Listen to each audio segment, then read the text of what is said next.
Bonjour, donc je suis Christine Dury, nouvelle présidente de la commission sociale du DLR. Je suis donc co-dirigeante avec mon frère de deux sociétés qui font de la location. L'une, CFE Location, créée en 1989 par notre père, fait de la location de gros matériel de travaux publics. Et l'autre, TSPS, c'est une société qui fait de la location de plaques de répartition de charges et de protection de sol. Et en tout, ça représente 65 salariés et nous sommes implantés sur l'ensemble de la France. Mon implication dans le DLR est assez ancienne, elle est importante pour moi. J'en ai été la trésorière de 2008 à 2014, donc pendant 6 ans. Et depuis 2014, je suis membre de la commission sociale, justement, dont je viens de prendre la présidence. C'est important pour moi d'être impliquée dans les instances du DLR parce que je crois que ça donne une bonne expérience, ça permet d'en comprendre le fonctionnement et de participer à son développement, à son rayonnement et tous les supports qu'on peut apporter aux différents adhérents. Commission sociale, quel est notre rôle? C'est notamment de participer, et je suis bien sûr accompagnée à chaque fois par Charlotte, la directrice du service social du DLR, de participer à ce qu'on appelle les commissions paritaires. Les commissions paritaires, c'est le lieu du dialogue social que nous entretenons avec les différentes organisations salariales syndicales. On est une branche où ce dialogue social est très actif. Nous signons un certain nombre d'accords tous les ans. Nous faisons partie des branches dynamiques et c'est extrêmement important que nous maintenons ce dynamisme de notre branche au moment où les intentions gouvernementales sont de réduire le nombre de conventions collectives. Donc plus nous serons dynamiques, plus nous pourrons justifier de notre existence et tenter de ne pas être regroupés dans un ensemble où on se perdrait un petit peu d'un point de vue de notre identité, de notre spécificité. Les sujets que l'on traite en commission sociale, certains sont récurrents, par exemple la négociation annuelle des minima conventionnels au niveau des salaires. Et puis ensuite, on peut avoir des sujets qui vont être plus ponctuels, qui n'en prennent pas moins de beaucoup de temps, mais par exemple en 2021 et nous avons fini sur 2022, nous avons relancé des appels d'offres pour la recommandation des organismes, que ce soit en prévoyance ou en mutuelle.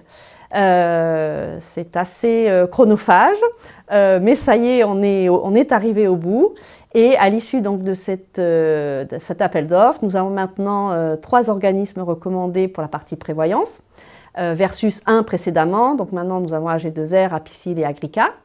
Et sur la partie mutuelle, nous avions un organisme précédemment qui était Malakoff et maintenant nous en avons 2 qui sont Malakoff et Apicil.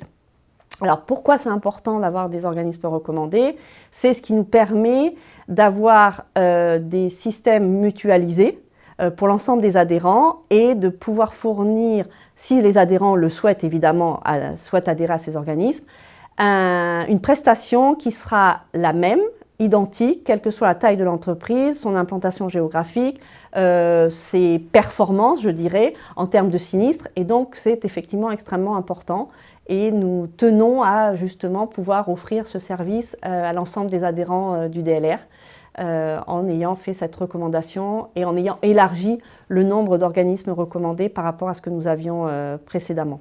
L'autre jambe, j'allais dire, du social au DLR, c'est le service social du DLR qui, je crois, est extrêmement apprécié de l'ensemble des adhérents du DLR puisqu'ils y trouvent un service d'une très grande qualité, une très grande réactivité avec des professionnels assez incroyables. Et je pense que toutes les entreprises ont pu constater, s'ils ne l'avaient pas fait avant, le support dont nous avons bénéficié pendant la période du Covid, où le service social a été sur le pont 24 heures sur 24, 7 jours sur 7, et nous a aidés à mettre en place au fur et à mesure toutes les dispositions qui étaient prises par le gouvernement et en pouvoir en bénéficier. L'objectif pour la commission sociale, c'est que je souhaite qu'on soit le plus nombreux possible au sein de cette commission sociale, tout simplement pour être le plus représentatif possible.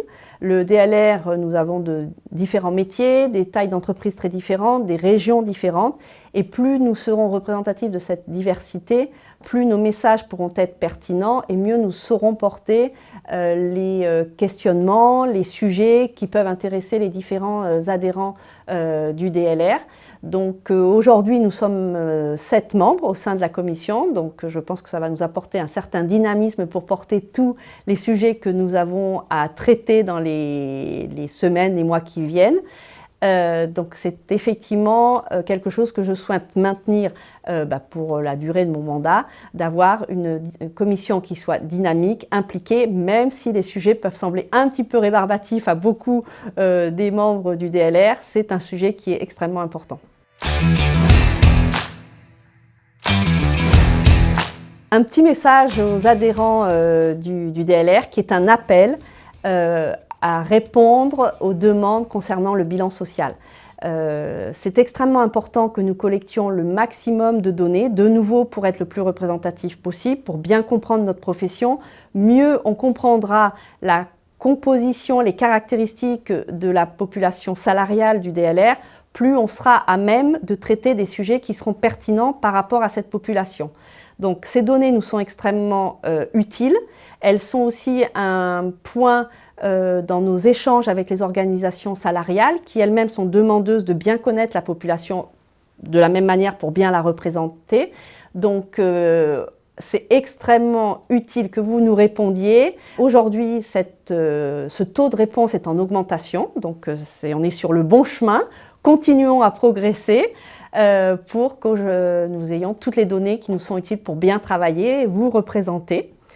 Et puis, en conclusion, je dirais, j'espère que j'ai donné envie aux adhérents de venir nous rejoindre dans la commission sociale, de s'impliquer, qu'ils ont compris l'enjeu que cela représente pour le dynamisme de notre branche et l'importance que ça aura dans les mois ou les années à venir pour continuer à exister en tant que branche indépendante avec toutes les spécificités qui font notre métier.